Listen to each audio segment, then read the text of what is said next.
बढ़ते आगे, बिजनौर के नगीना से सांसद चंद्रशेखर ने कांवड़ यात्रा और ईद पर फिर से बयान दिया है। न्यूज 18 इंडिया के साथ खास बातचीत में कहा कि वो पिछले बयान पर अडिग हैं। उन्होंने कहा, संविधान धार्मिक आजादी देता है और किसी से भी धार्मिक आजादी छीनी नहीं जा सकती। कांवड़ यात्रा 15 दिन चलती है, उसे इजाजत दी जाती है और ईद साल में 2 बार होती है। अगर उसका सम्मान करते हुए उसकी अनुमति दी जाए तो उसमें क्या दिक्कत है। चंद्रशेखर ने कहा कि वो अगली बार कोशिश करेंगे कि सरकार सभी धर्म के लोगों को जैन, सिख, बौद्ध और मुस्लिम समाज की आस्था का भी सम्मान करे।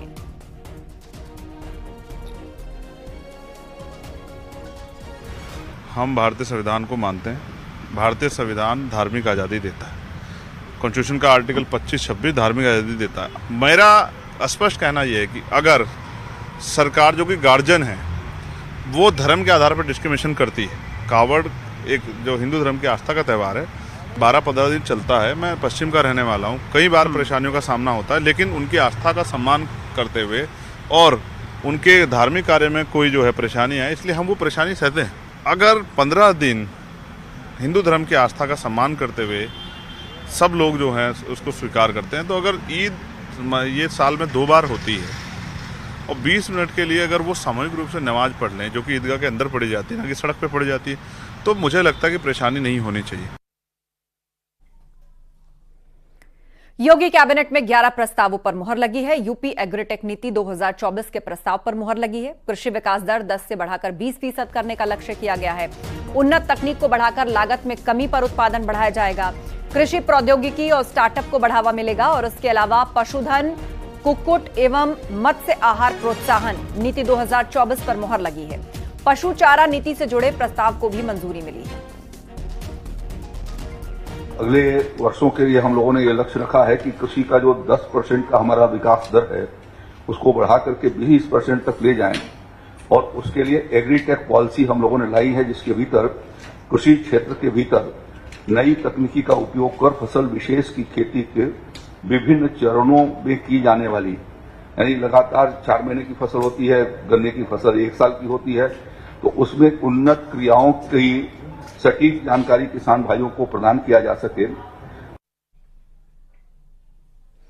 यूपी लोक सेवा आयोग की पीसीएस जे 2022 की मुख्य परीक्षा के रिजल्ट में गड़बड़ी हुई है। आयोग ने इलाहाबाद हाईकोर्ट को दिए एफिडेविट में गड़बड़ी की बात मानी है। आयोग ने हाईकोर्ट में जानकारी दी है कि रिजल्ट तैयार करने वाले 5 अधिकारियों को दोषी मानते हुए 3 अधिकारियों को सस्पेंड कर दिया गया है। आयोग ने 5 अभ्यर्थियों की कॉपियों की अदला बदली की बात कबूल करते हुए हाईकोर्ट को बताया कि 25-25 कॉपियों के 2 बंडल्स बदल गए थे और इसी वजह से उन पर गलत कोडिंग हो गई थी। पीसीएस सिविल जज एग्जामिनेशन जो 2022 में हुआ था, उसमें जो माननीय न्यायालय ने संज्ञान लेते हुए जून में इनसे कंप्लायंस रिपोर्ट मांगी थी, उसमें कल जो एफिडेविट फाइल हुआ उसमें यह उल्लेख किया गया कि कुछ त्रुटियां हुई हैं आयोग से व उसके विरुद्ध कुछ अधिकारियों के विरुद्ध कार्रवाई भी हुई है और आयोग इस मामले में फर्दर कार्रवाई करते हुए हो सकता है पूरे रिजल्ट को रीड्रॉ भी करे, जो उसने हलफनामे में कहा है।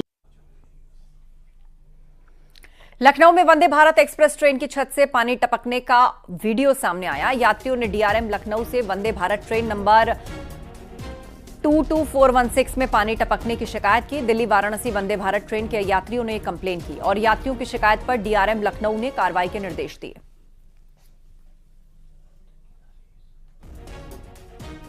तो डीआरएम लखनऊ ने अब कार्रवाई के निर्देश दिए हैं। ट्रेन की छत से पानी टपकने का वीडियो सामने आया है। यात्रियों ने लखनऊ डीआरएम से इस बात की शिकायत की है।